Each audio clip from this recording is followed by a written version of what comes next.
So you're terrified to talk on camera. I get it. I had a friend who's a KonMari consultant. You know, one of those people who come to your house to help declutter? So she knew she had to be on YouTube to get more clients for her business, but the thought of filming herself felt like an impossible mountain to climb. So she texted me some stuff yesterday about her fears. She said she felt like she had to script everything line by line. It took her a month just to get courage to even start filming. And finally, when she does film, she doesn't like how she sounds, how she looks. And it took her 1 hour of raw footage just to get one usable minute. It all just feels like too much work. Now that all changed when I told her the 5 self-sabotaging things that she's actually doing that makes YouTube video production 1 million times harder than it actually has to be. So in this video, I'm going to show you what those 5 things are and how to easily fix them so you can start feeling like making videos is natural, easy, and fun, so you can produce more videos to get more clients for your business. Let's go. Alright, self-sabotaging thing number 1 is you're actually talking about the wrong things. So it's basically the imposter syndrome where you feel like you're not qualified to talk about it. But maybe you look at your competitors, they're doing a certain type of video and it's doing really well, so you feel like, hey, you know what, I should do a version of that for myself. But you don't have any experience to back up whatever you're trying to say in a video. So that's why you're an imposter. And this is very common inside the marketing agency space. And then they will make videos like this. I made this client $1 million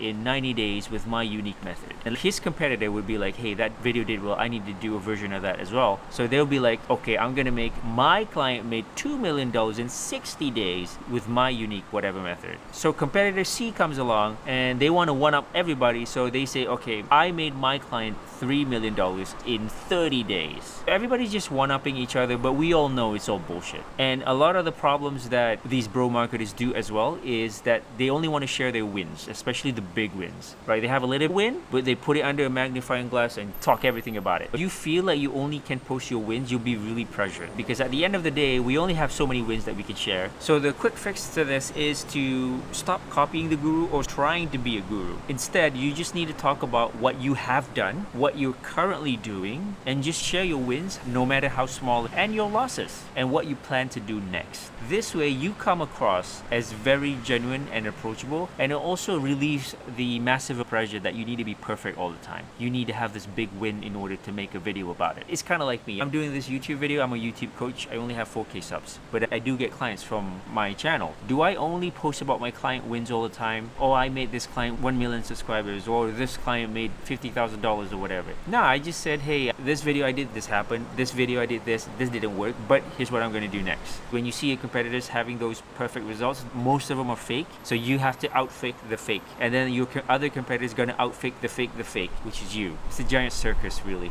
So just be genuine and share what you're doing and what you're planning to do. You come across as much more approachable and more people want to work with you because you're just human, right? You're not this bro marketer agency thing. So self-sabotaging number 2, you think you're talking to a big audience. I can see this in my friend who's the KonMari consultant. Like recently, she was too afraid to start YouTube because she felt like it's too much work. So right now, she thinks she's warming herself up by doing Instagram Reels. But when I look at the Instagram Reels, I think it's so polished. Like it was like a very high quality video. She was all dressed up. She had a lot of makeup on. She looks amazing, not gonna lie. To me, as the person looking at this, I feel like this is too preppy. Like I knew this is not her, right? And I feel like this stems from she feels like when she's looking at the camera, she's looking at this giant audience that's scrutinizing her every word, scrutinizing her every move, right? So that's why you tend to overdress, tend to look overly perfect. And then there was some scenes in there she was trying to act tidying up thing, and her movement were so like choreographed. It just doesn't, it looks good, but it just doesn't look natural. Like nobody moves like that. So the fix to this is, instead of looking at the camera like you're talking to like this giant audience of 1 million people, I look at the camera as if the camera's my best friend, right? Or my best client, 1-to-1. And this person asked me like, hey Helmi, I have this problem about YouTube. Like, how can I fix this? And then I'm like, okay, I had this problem before and I have another client solve this problem. So here's what we did. And just explain it like that. You will come across as much more approachable. And when it comes to vibe, recently I met with a longtime friend. We haven't met in a while. So we caught up over dinner at a Korean barbecue place and we were just having a lot of fun. We were loud, we were obnoxious, but we don't care. We were having a great time. The table next to us, yeah, of course they were giving us a side eye, but I know deep down inside they want to join it because it looks like fun. So that's the kind of vibe that that you want to work towards in your video. Not saying that you need to be obnoxious, but like the vibe that you are with your best friend when you're catching up. So self-sabotaging number 3, you're using your gear as an excuse. So you think you need a fancy camera, fancy mic, fancy light, fancy backdrop, fancy clothes, fancy makeup, and you can only record when all of this is set up and all your ducks are lined up before you take a shot. It's actually a form of procrastination.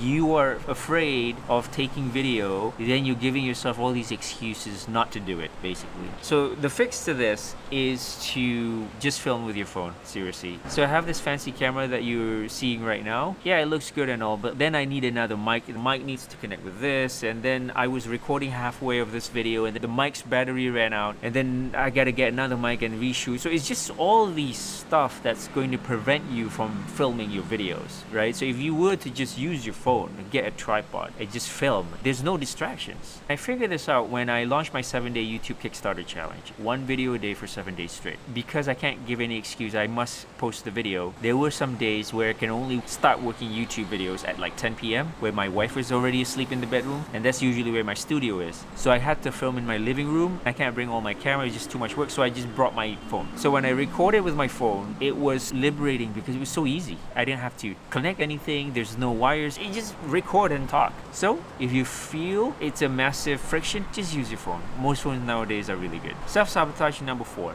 You feel dread before hitting record. The reason why you feel this way is because you're not in the right state of mind and body to start filming.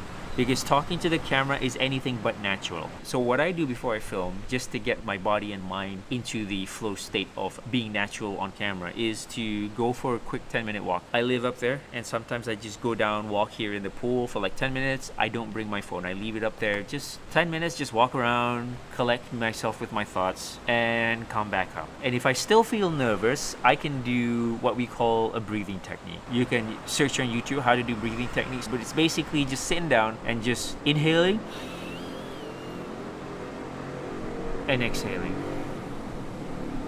So you do that a couple of times, and basically what it does, it regulates your nervous system and it brings your focus back to you, because oftentimes we have so many things every day, our focus is just fried and we get anxiety. The breathing helps to regulate that. It's very easy, no drugs involved. Also, if you still feel like dread whenever you want to record, it's probably because you're bored filming at the same place all the time. I'm bored filming in my studio, which is why today I decided to film here in the swimming pool area. Even though it's quite noisy, there's traffic down there, I almost did want to film, but I didn't want that to give me an excuse not to film. So there's going to be a little bit noisy, but whatever, I'm going to get a video out today. And you can also experiment. Maybe you're the kind of guy who doesn't like to sit down. Maybe you're the kind of guy who likes to stand while you film. Or maybe you're the kind of guy who likes to do vlog style, have the camera and just walk around vlogging style. I can't vlog. I tried that, but I can't multitask. I can only do one thing at a time. But try which one fits you. And the last self-sabotaging point number 5 is that you underestimate the whole process. So you see others succeed on YouTube in a couple of months, you think, oh, it's going to be easy for me too. But in fact, it's not. So when you hit your first couple of road bumps, you decide to quit.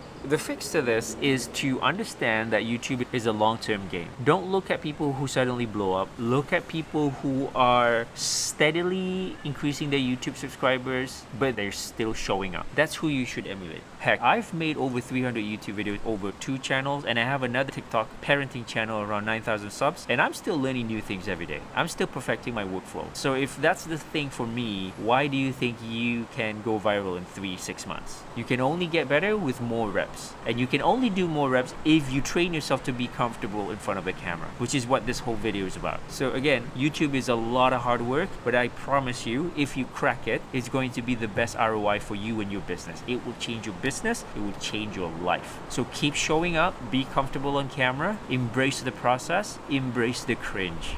So now you know the mental tools to beat the on-camera fear. So if you want to put this into action fast, you can grab my Binge Builder Kit down below. It's your next 3 YouTube video ideas complete with titles, thumbnails, and script outline. So you can start recording today. Link in the description below. The next bottleneck that I see a lot of people face is editing. If you try to edit like a typical YouTuber, you're gonna burn out fast. So in my next video, I'm gonna show you how to use AI to do most of the editing work for you. If you wanna see how I do it, watch this video next.